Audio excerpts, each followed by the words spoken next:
இந்த நாள் தியானித்துக்கென்று வெளிப்படுத்தல் 19ஆம் அதிகாரம் 13வது வசனத்தை ஒருவரும், நீதிமொழிகள் 18:10 வசனங்களையும் நாம் வாசிக்கலாம். வெளிப்படுத்தல் 19:13. இரத்தத்தில் தோய்க்கப்பட்ட வஸ்திரத்தை தரித்திருந்தார். அவருடைய நாமம் தேவனுடைய வார்த்தை என்பதே.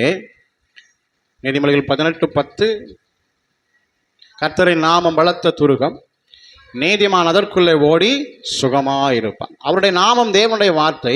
ஒரு மனிதன் தேவனுடைய வார்த்தைக்குள்ளாய், அந்த வார்த்தையின் மேல நம்பிக்கை உள்ளவனாய் ஓடும் பொழுது அது பலத்த துருகமாய் அதற்குள்ள ஓடி அவன் சுகமாய் இருக்கத்தக்கதாய் அந்த நாமம் அவனை ஆசீர்வதிக்கிறது. அல்லேலூயா.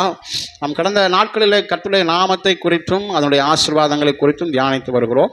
இந்த நாளிலும் தொடர்ந்து தேவனுடைய வசனம், வார்த்தை என்ன நன்மைகளை, ஆசீர்வாதங்களை நமக்கு தரும் என்பதை நாம் தியானிக்க பரிசுத்த ஆவியானவர் நமக்கு உதவி செய்வாராக. ஏசாயாவின் புஸ்தகம் 55ஆம் அதிகாரம் 10வது 11வது வசனங்களை நாம் வாசிக்க கேட்கலாம். ஏசாயா 55:10-11 வாசிங்க. மாரியம் உறைந்த மலையும் வானத்திலிருந்து இறங்கி அவ்விடத்திற்கு திரும்பாமல் பூமியை நனைத்து அதில் முளை கிளம்பி விளையும்படி செய்து விதைக்கிறவனுக்கு விதையையும் புசிக்கிறவனுக்கு ஆகாரத்தையும் கொடுக்கிறது எப்படியோ அப்படியே வாயிலிருந்து புறப்படுகிற வசனமும் இருக்கும். அது வெறுமையாய் என்னிடத்திற்கு திரும்புவதில்லை. நான் விரும்புகிறதை செய்து நான் அதை அனுப்பின காரியமாகும்படி வாய்க்கும். அல்லேலூயா. இங்கே ஆண்டவர் தம்முடைய வசனத்தை குறித்தும் அந்த தேவனுடைய வார்த்தை என்ன செய்யும் என்பதை குறித்தும் ஒரு மலைக்கு உதாரணமாக அவர் சொல்லுகிறதை நாம் பார்க்க முடியும். அல்லேலூயா. ஒரு பனியும் ஒரு மலையும் வானத்திலிருந்து அது இறங்கி பூமியை நனைக்கும் பொழுது அது திரும்ப வானத்திற்கு போறதுக்கு முன்னாடி அல்லது போகாம அது பூமிக்குள்ளே இருக்கிற ஒரு விதையை என்ன செய்கிறதுங்க? முளைக்க செய்து அது பலன் கொடுக்கத்தக்கதாய் விதைக்கிறவனுக்கு விதையையும் புசிக்கிறவனுக்கு ஆகாரத்தையும் கொடுக்க செய்கிறதாம் ஒரு மலையும் பனியும். அல்லேலூயா. அதே போல ஆண்டவருடைய வாயிலிருந்து புறப்படுகிற வசனம் அது வெறுமையாய் அவரிடத்தில் திரும்புவது இல்லை. அது அனுப்பின காரியத்தை வாய்க்க பண்ண, அது அவருடைய விருப்பத்தை நிறைவேற்றி முடிக்கிற ஒன்றாய் தேவனுடைய வசனம் இருக்கிறது. அல்லேலூயா, அல்லேலூயா. அப்போ கர்த்தருடைய வசனம் எப்படிப்பட்டது என்று இந்த வேத வசனத்திலிருந்து நாம் தியானிக்கும் பொழுது 2 காரியங்களை நாம் கற்றுக்கொள்ளலாம். ஒன்று, உயிர்ப்பிக்கிற வார்த்தை. தேவனுடைய வார்த்தை எப்படிப்பட்டதுங்க? உயிர்ப்பிக்கிற வார்த்தை. எப்படி ஒரு மலை, ஒரு பனி பூமிக்குள்ள இறங்கி அது என்ன செய்யுதுங்க? ஒரு விதையை முளைப்பிக்க பண்ணுகிறதோ அதுபோல கர்த்தருடைய வசனம் அது அனுப்பப்படுகிற இடங்களிலே அது உயிர்ப்பிக்கிற வல்லமை உடையது. அல்லேலூயா. அவனுடைய வார்த்தை எப்படிப்பட்டதுங்க? கொஞ்சம் சத்தமா சொல்லுங்க. உயிர்ப்பிக்கிற வார்த்தை. சத்தமா சொல்லுங்க. உயிர்ப்பிக்கிற வார்த்தை. ஆம். நாம் அறிந்தபடி எசேக்கியேல் 37ஆம் அதிகாரத்தில் நீங்கள் 1வது வசனத்திலிருந்து 14 வசனங்கள் முடிய நாம் சேர்ந்து வாசிக்க போகிறோம். 1லிருந்து 14 வரைக்கும் நாம் வாசிக்க போகிறோம். தயவுசெய்து உங்கள் வேதாகமத்தில் திருப்பிக் கொள்ளுங்கள். எசேக்கியேல் 37ஆம் அதிகாரத்தை திருப்பிக் கொள்ளுங்க. 1லிருந்து 14 வசனங்கள் சேர்ந்து வாசிக்கலாங்களா? ஆமாம். வாசித்த இந்த வேத பகுதியில் தீர்க்கதரிசியை ஒரு எலும்புகள் நிறைந்த பள்ளத்தாக்கிலே கொண்டு போய் நிறுத்தி இதெல்லாம் உயிரடையுமா என்று கேள்வி கேட்கிறார். அவரும் ஆண்டவரே அது உங்களுக்கு தெரியும்னு பதில் சொல்லுகிறார். அல்லேலூயா. அப்போ ஆண்டவர் அந்த எலும்புகள் நிறைந்த பள்ளத்தாக்கில் நின்று அந்த தீர்க்கதரிசியை கர்த்தருடைய வார்த்தை என்ன சொல்லுகிறதோ அதை சொல்லி தீர்க்க தரிசனம் உரைக்கும்படி ஆமென் அவர் பணிக்கப்படுகிறார். அல்லேலூயா. அப்போ அவர் தேவனுடைய வாயிலிருந்து என்ன வார்த்தை வருகிறதோ அதை அவர் என்ன செய்கிறார்? அந்த வார்த்தையை தீர்க்க தரிசனமாய் உரைக்கும் பொழுது எலும்புகள் ஒரு இறைச்சல், எலும்புகள் ஒன்றோடு ஒன்று சேர்கிறது, நரம்புகள் உருவாகிறது, சதைகள் உருவாகிறது. அல்லேலூயா. உயிரடையில திரும்ப அவர் தீர்க்க தரிசனம் சொல்லி தேவ வார்த்தை, அந்த வார்த்தையை சொன்ன பொழுது அவைகள் எல்லாம் என்ன செய்தாங்க? உயிரடைந்து சேனைகளாய் எழும்பி நின்றதை நாம் பார்க்கிறோம். அல்லேலூயா. 9வது வசனமா, அப்பொழுது அவர் என்னை பார்த்து, நீ ஆவியை நோக்கி தீர்க்க தரிசனம் உரை, மனுபுத்திரனே நீ உரைத்து ஆவியை நோக்கி கர்த்தராகிய ஆண்டவர் உரைக்கிறது என்னவென்றால். அப்ப அந்த தேவனுடைய வார்த்தை, தேவனுடைய வசனம் அது உயிர்ப்பிக்கிற வல்லமை உடையது. அல்லேலூயா, அல்லேலூயா. ஆமா, பாருங்க, எலும்புகள் நிறைந்த பள்ளத்தாக்கு, அது ஒன்னோட ஒன்னா கூட கிடக்கல, அங்கங்க சிதறி கிடக்கிற ஒன்றை ஒன்றிணைக்கத்தக்கதாய் தேவனுடைய வார்த்தை, ஆமென், ஒன்றிணைத்து அவைகளை உயிர்ப்பிக்கிற சேனைகளாய் எழும்பி நிற்கத்தக்கதான தேவனுடைய வார்த்தை. இது எதை குறிக்கிறது? நாம் கீழே வாசிக்கும் பொழுது இஸ்ரவேல் ஜனங்களுடைய நம்பிக்கையற்ற நிலை. ஆமென். நீங்கள் 11வது வசனத்தினுடைய கடைசி பகுதியில், எங்கள் எலும்புகள் உலர்ந்து போயிற்று, எங்கள் நம்பிக்கை அற்று போயிற்று, நாங்கள் அறுப்புண்டு போகிறோம் என்கிறார்கள். அல்லேலூயா. பாருங்க, உலர்ந்து போன எலும்புகளுடைய இஸ்ரவேலர்கள், ஆமென், நம்பிக்கையற்ற நிலைமையில இருக்கிற, நாங்க அறுப்புண்டு போவோம், எங்களுக்கு ஒரு வாழ்க்கை இல்லை அப்படிங்கிற ஒரு சூழ்நிலையில தான் அந்த ஜனங்களை பார்த்து தீர்க்க தரிசனம் உரைக்க சொல்லுகிறார். இல்லை, நான் உங்களை உயிரடைய செய்வேன். ஆமென். அந்த கடைசி 2 வசனத்தை வாசிக்கலாங்களா? 12, 13, 14 3 வசனங்களை வாசிப்போம். ஆகையால் நீ தீர்க்க தரிசனம் உரைத்து என்னவென்றால், கர்த்தராகிய ஆண்டவர் உரைக்கிறார், இதோ என் ஜனங்களே, நான் உங்களை பிரேத குழிகளை திறந்து உங்களை உங்கள் பிரேத குழியிலிருந்து வெளிப்படவும் உங்களை இஸ்ரவேல் தேசத்துக்கு வரப்பண்ணுவேன். என் ஜனங்களே,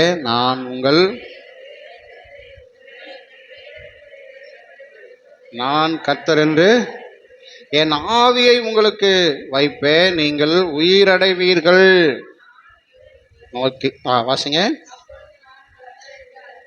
ஆமென், ஆமென். இதை சொன்னேன், இதை நீங்கள் உயிரடைவீர்கள். கர்த்தருடைய வார்த்தை அது உயிர்ப்பிக்கிற ஒரு வார்த்தையாக இருக்கிறது. அல்லேலூயா, அல்லேலூயா. ஆமாம், நம்முடைய வாழ்க்கையிலும் உலர்ந்து போயிருக்கிற எந்த காரியமானாலும், எந்த பகுதியானாலும், அல்லது தேவ ஜனங்களைப் போல நம்பிக்கையற்றிருக்கிற எந்த சூழ்நிலையானாலும், அல்லது அறுப்புண்டு போவதுதான் இனி முடிவு என்கிற எந்த நிலைமையானாலும், கர்த்தர் நம்முடைய வார்த்தையை அனுப்பி நம்மை உயிர்ப்பிக்கிற, ஆமென், நல்ல தேவனாய் இருக்கிறார். அல்லேலூயா. நல்ல சத்தத்தை உயர்த்தி சொல்லுங்க, அல்லேலூயா. தேவனுடைய வார்த்தை உயிர்ப்பிக்க கூடியது. மாறியும் உறைந்த பனியும் எப்படி பூமிக்குள்ளாய் இறங்கி விதையை முளைப்பிக்கிறதோ, அதுபோல நான் அனுப்பின வசனம், ஆமென், என் விருப்பத்தை நிறைவேற்றி நான் அனுப்பின காரியம் வாய்க்கும்படி அதை செய்யும். அல்லேலூயா, அல்லேலூயா. ஆமாம், இந்த தேவனுடைய வசனமெல்லாம் தேவ விருப்பத்தை நிறைவேற்றும்படி கொடுக்கப்பட்டவைகள். ஆமென். அதனால் நாம் அதிகமாய் வசனத்தை நேசிப்போம், அதிகமாய் வசனங்களை வாசிப்போம், அதிகமாய் வசனங்களை அறிக்கை செய்வோம். அல்லேலூயா. தேவனுடைய வார்த்தையை தீர்க்கதரிசி அறிக்கை செய்த பொழுது உலர்ந்த எலும்புகள் என்ன செஞ்சதுங்களா? ஒன்றோடு ஒன்று சேர்ந்து அது இல்லாததெல்லாம் உருவானது. அல்லேலூயா. நீங்களும் நானும் கூட தேவனுடைய வார்த்தையை தீர்க்க தரிசனமாய் நம்முடைய வாழ்க்கையில் அபியாசப்படுத்தும் பொழுது, நம்முடைய குடும்பங்களிலே அல்லது மற்றவர்களுக்காக நாம் தேவனுடைய வார்த்தையை தீர்க்க தரிசனமாய் சொல்லும் பொழுது, கர்த்தர் இல்லாதவைகளை கூட உருவாக்குவார், உலர்ந்து போனவைகள் கூட உயிரடையும். அல்லேலூயா, அல்லேலூயா. அதனால் தேவனுடைய வார்த்தை எப்படிப்பட்டதுங்க? உயிர்ப்பிக்கிற வார்த்தை. 2வதாக தேவனுடைய வார்த்தை உருவாக்குகிற வார்த்தை. ஆமென். சொல்லுங்க, என்ன, எப்படிப்பட்ட வார்த்தை? உருவாக்குகிற வார்த்தை. ஒரு விதை அதை முளைப்பிக்க பண்ணி அதற்குரிய மேனியை தந்து, அது விதைக்கிறவனுக்கு விதையையும் புசிக்கிறவனுக்கு ஆகாரத்தையும் கொடுக்குமா. அல்லேலூயா. பாருங்க, ஒரு மலையும் பனியும் அப்படிப்பட்ட காரியத்தை செய்கிறது போல தேவனுடைய வசனமும் என்ன செய்கிறதுங்களா? அது அவருடைய விருப்பத்தை நிறைவேற்றும்படி, அவர் அனுப்பின காரியம் வாய்க்கும்படி கிரியை செய்கிற, உருவாக்குகிற ஒரு நல்ல வார்த்தையாக இருக்கிறது. அல்லேலூயா. சங்கீதம் 105 18, 19 வசனங்களை நாம் வாசிக்கும் பொழுது, அவன் கால்களை விலங்கு போட்டு ஒடுக்கினார்கள். அவனுடைய பிராணன் இரும்பிலே அடைபட்டிருந்தது.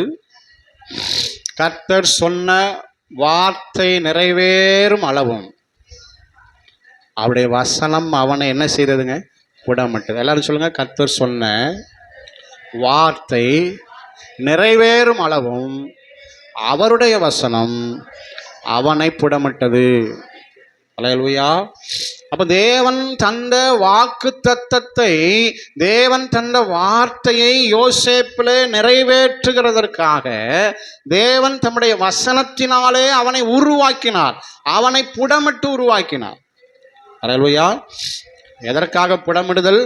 தன் விருப்பப்படி அதை உருவாக்க வேண்டும் என்பதற்காக. ஒரு பொன்னையோ ஒரு வெள்ளியையோ ஆமென் கொல்லன் என்ன செய்கிறான் சொல்லுங்க? புடமிடுகிறான். எதற்காக? தன் இஷ்டப்படி அது வளைந்து கொடுத்து தான் உருவாக்க வேண்டும் என்கிற ஒரு பொருளை உருவாக்குவதற்காக. ஆமென். அதுபோல ஆண்டவரும் என்ன செய்கிறாருங்களா? தம்முடைய வாக்குத்தத்தத்திற்கு அல்லது தேவன் தந்திருக்கிற தரிசனத்திற்கு நாம் பாத்திரவான்களாய் மாற அவருடைய வசனத்தினாலே நம்மை உருவாக்குகிற ஆண்டவராய் இருக்கிறார். ஆமென். அல்லேலூயா. ஆமென். நான் உபத்திரவப்பட்டது நல்லது, அதனால் உமது பிரமாணங்களை கற்றுக்கொண்டே. அந்த வசனத்தை கற்றுக்கொள்ள கர்த்தர் உபத்திரவம் என்கிற குகையிலே புடமிடுகிறார்.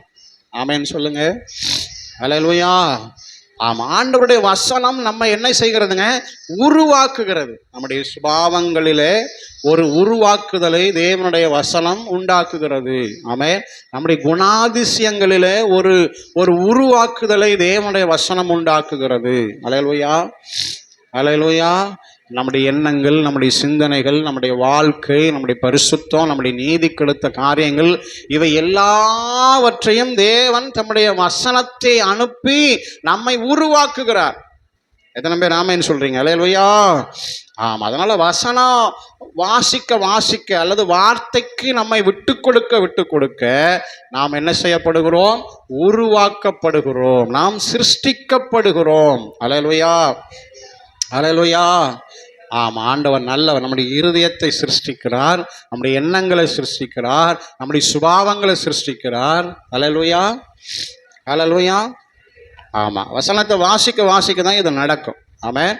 அல்லது வசனத்திற்கு நம்மை விட்டு கொடுக்க தான் கர்த்தர் இதை செய்ய வல்லவராய் இருக்கிறார். ஆமென். எது வரைக்கும்? நம்ம சாகிற வரைக்கும். அல்லேலூயா.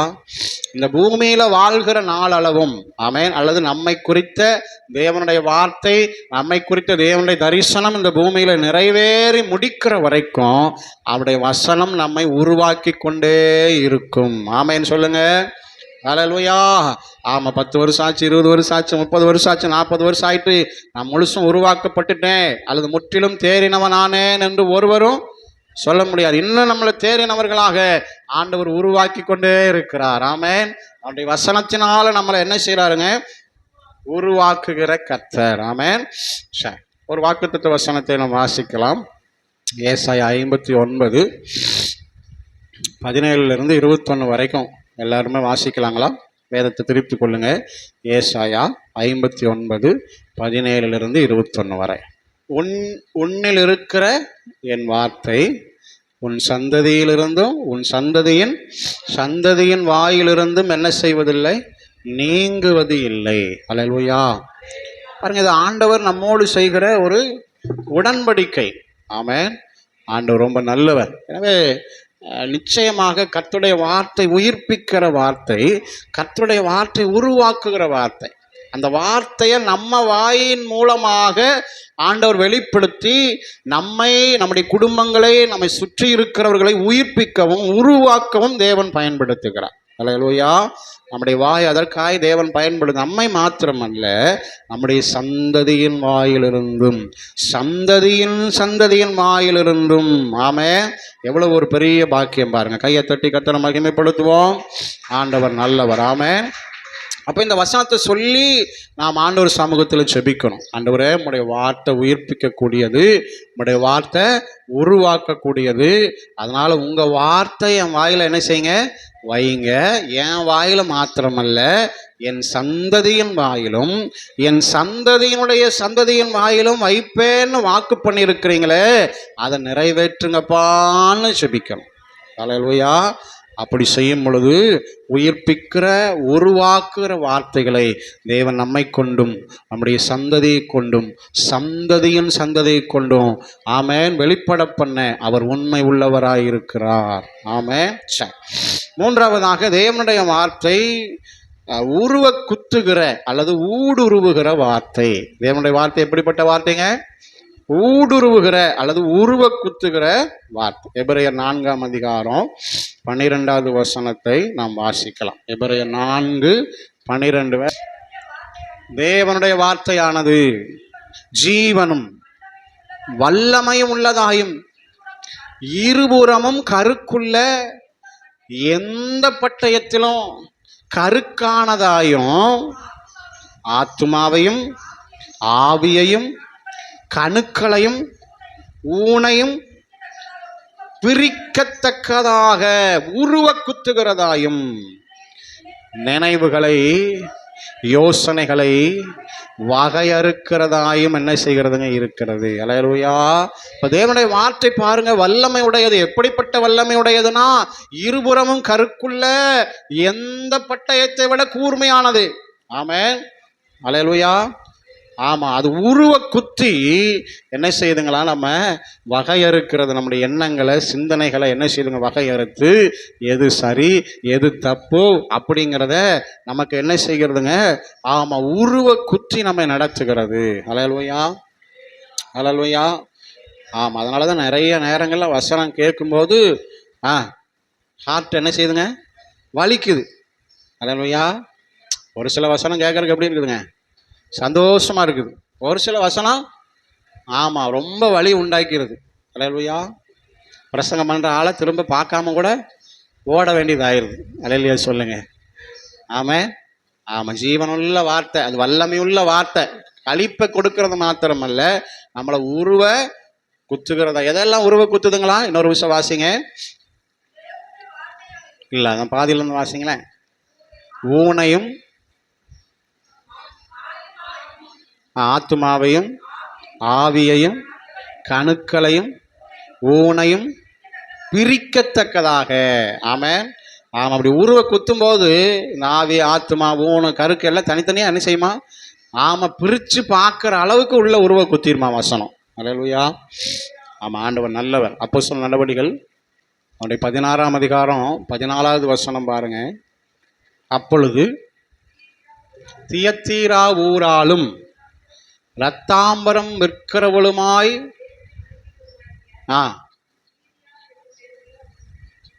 இருந்தால் பவுல் சொல்லியவைகளை கவனித்து கேட்கும்படி கர்த்தருடைய இருதயத்தை என்ன செஞ்சாருங்களா, திறந்தருளினார். அல்லேலூயா. ஆமாம், பவுல் சொல்லி அந்த வசனம் அதை கவனித்து கேட்கத்தக்கதாக அவர் இருதயம் என்ன செய்யப்பட்டதுங்க, திறந்தது. ஆமென். வசனம் இருதயத்தை திறக்கும், உருவ குத்தி. ஆமென்.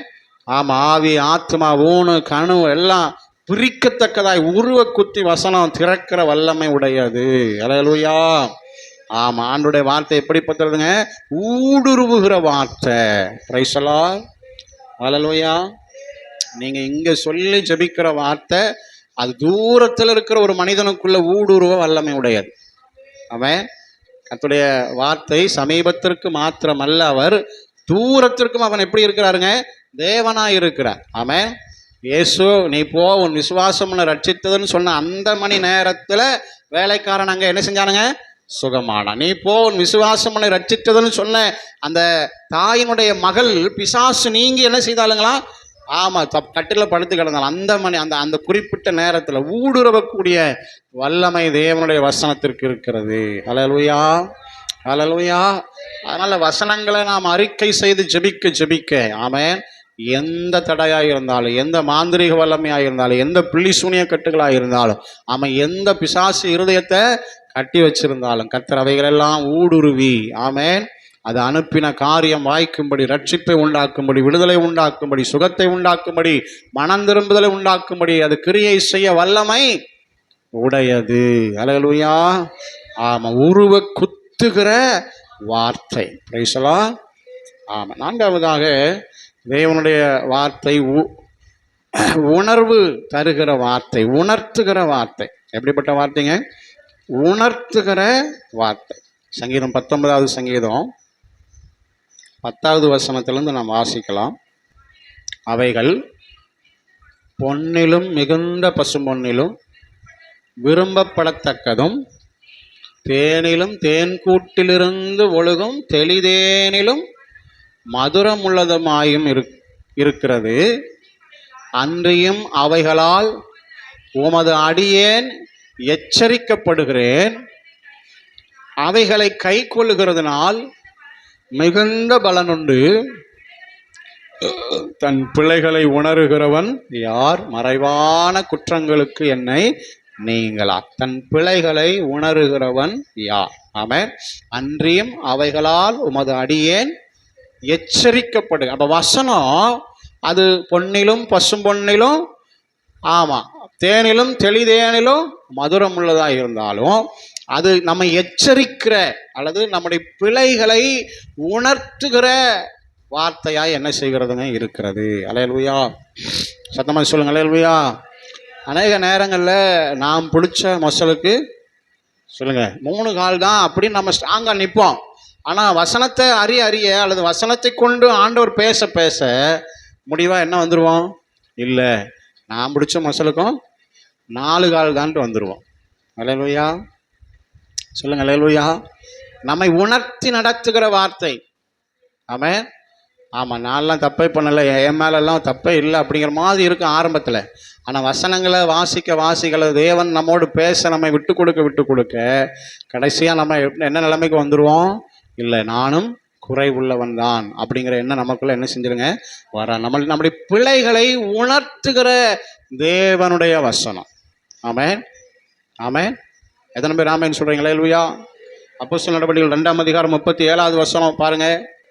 இதை அவர்கள் கேட்ட பொழுது இருதயத்திலே குத்தப்பட்டவர்களாய் பேதுருவையும் பார்த்து, சகோதரரே, நாங்கள் என்ன செய்ய வேண்டும்? நாங்கள் ரட்சிக்கப்படுவதற்கு என்ன செய்யணும் அப்படின்னு அவங்க என்ன செஞ்சாங்களாம்? கேட்டாங்க. காரணம் என்னன்னா, அந்த தேவனுடைய வசனம் அவர்கள் இருதயத்தில் குத்தப்பட்டு ஒரு உணர்வை கொடுத்தது. அல்லேலூயா. ஆமா, தாவீது இப்படி ஜெபிக்கிறான். தேவனே, என்னை உணர்வுள்ளவனாக்கும், அப்பொழுது நான் உமது கற்பனைகளின் வழியாய் ஓடுவேன். ஆமென்.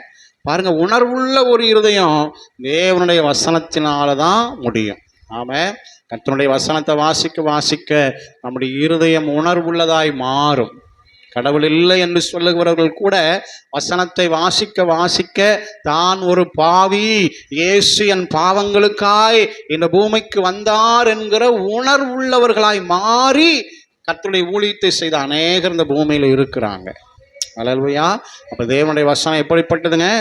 உணர்த்துகிற, உணர்வுள்ளவனாய் மாற்றுகிற நல்ல வார்த்தை. அல்லேலூயா. அதனாலதான் வசனத்தை என்ன செய்யணும்? வேதத்தை வாசிக்கணும், வசனத்தை படிக்கணும், வசனத்தை மனசுல நிறுத்தணும். அப்பதான் அந்த வசனம் நம்மளை இன்னும் உணர்வுள்ளவர்களாக மாற்றும். அவருடைய கற்பனைகளின் வழியில ஓடத்தக்கதான கிருபைகளை நமக்கு தரும். இல்லைன்னா நம்ம அந்த பரிசேயனை போல தான் இருப்போம். எப்படி? நான் இப்படி இருக்கிறேன், அப்படி இருக்கிறேன், அவனை போல இல்லை, இவனை போல இல்லை அப்படிங்கிற ஒரு நிலைமை தான் நமக்கு இருக்கும். வசனத்தை வாசிக்க வார்த்தை என்கிற கண்ணாடியில் நாம் நம்மை பார்க்க ஆமென், நம்முடைய குறைகளை அதை என்ன செய்யுங்க? உணர்த்து. எப்படி ஒரு கண்ணாடி முன்னாடி நம்ம போய் நிற்கும் பொழுது நம்முடைய சரீரத்தில் இருக்கிற காரியங்களை நாம் அறிந்து கொள்ள முடியுமோ, அதுபோல் அந்த தேவ வசனம் என்கிற கண்ணாடி முன்பதாக நாம் நிற்கும் பொழுது அது நம்மை மறுரூபப்படுத்துகிறது. அல்லேலூயா. உணர்த்துகிற வார்த்தை. Praise the Lord. கடைசியாக எபிரேயர் 1ஆம் அதிகாரம் அதனுடைய 3வது வசனம் பாருங்க. இவர் அவருடைய மகிமையின் பிரகாசமும் தன்மையின் சொரூபமுமாயிருந்து சர்வத்தையும் தம்முடைய வல்லமை உள்ள வசனத்தினாலே தாங்குகிறவராயும் தம்மாலே தாமே நம்முடைய பாவங்களை நீக்கும் சுத்திகரிப்பை உண்டு பண்ணுகிற மகத்துவமானவருடைய உட்கார்ந்தார். அல்லேலூயா. ஆண்டவராக இயேசு கிறிஸ்துவை குறித்து சொல்லும் பொழுது அவருடைய வல்லமையுள்ள வசனத்தினாலே எதையெல்லாம் தாங்குறாருங்களா? சகலத்தையும். அப்படிதான் இருக்குங்களா? சர்வத்தையும். அப்படிதானா? சர்வத்தையும் தம்முடைய வல்லமையுள்ள வசனத்தினால தாங்குகிறார். அப்ப தேவனுடைய வசனம் சர்வத்தையும் தாங்குகிற வார்த்தை. சர்வம் அப்படின்னா என்னதுங்க? எல்லாமே. ஆமென். உலகம் அப்படிங்கிற ஒரு வார்த்தையில கூட சொல்லலாம். ஆமென். அல்லேலூயா. உலகம்னா என்னதுங்க?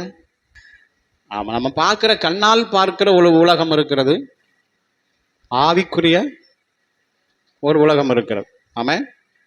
ஆமாம் இல்லைங்களா? நம்ம பார்க்கிற இந்த உலகத்தையும் நம்ம கண்ணால் பார்க்க முடியாத ஒரு ஆவிக்குரிய உலகம் இருக்குது பாருங்க, அந்த சர்வத்தையும் அல்லது பிரபஞ்சத்தையும் ஆமென் தம்முடைய வல்லமை உள்ள வசனத்தினால் அவர் என்ன செய்கிறாராம்? தாங்குகிற தேவனாய் இருக்கிறார். ஆமாம், வசனம் உலகத்தை தாங்கக்கூடிய வல்லமை உடையது. Price the Lord. நம்ம பார்க்குற உலகம் மாத்திரமில்ல, நம்ம பார்க்காத ஒரு உலகம் இருக்குது, ஆவிக்குரிய உலகம். அதை கூட அவருடைய வார்த்தையினால தான் அவர் தாங்குகிறார். ஆமென். அல்லேலூயா. சர்வத்தையும் தாங்குகிறவர் நம்மளை கீழே விட்டுருவாரா? என்னம்மா சொல்லுங்க. சர்வத்தையும் தாங்குகிறவர் நம்மளை கை விட்டுருவாரா? விடவே மாட்டார். ஆமென்.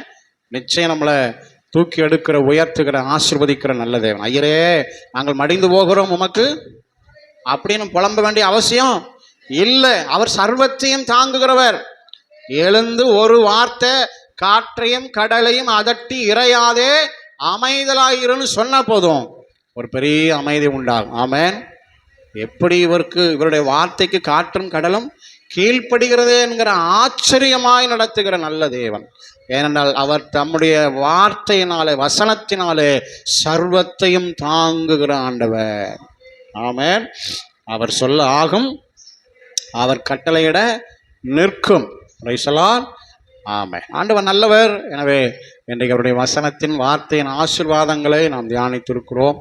தேவனுடைய வார்த்தை உயிர்ப்பிக்கிற வார்த்தை, தேவனுடைய வார்த்தை உருவாக்கும் வார்த்தை. அந்த உயிர்ப்பிக்கிற, உருவாக்குகிற அதிகாரமுள்ள அந்த வார்த்தையை நம்ம வாயிலும், நம்முடைய சந்ததியின் வாயிலும், சந்ததியின் வாயிலும் வைப்பேன் அவர் உடன்படிக்கை பண்ணியிருக்கிறார்.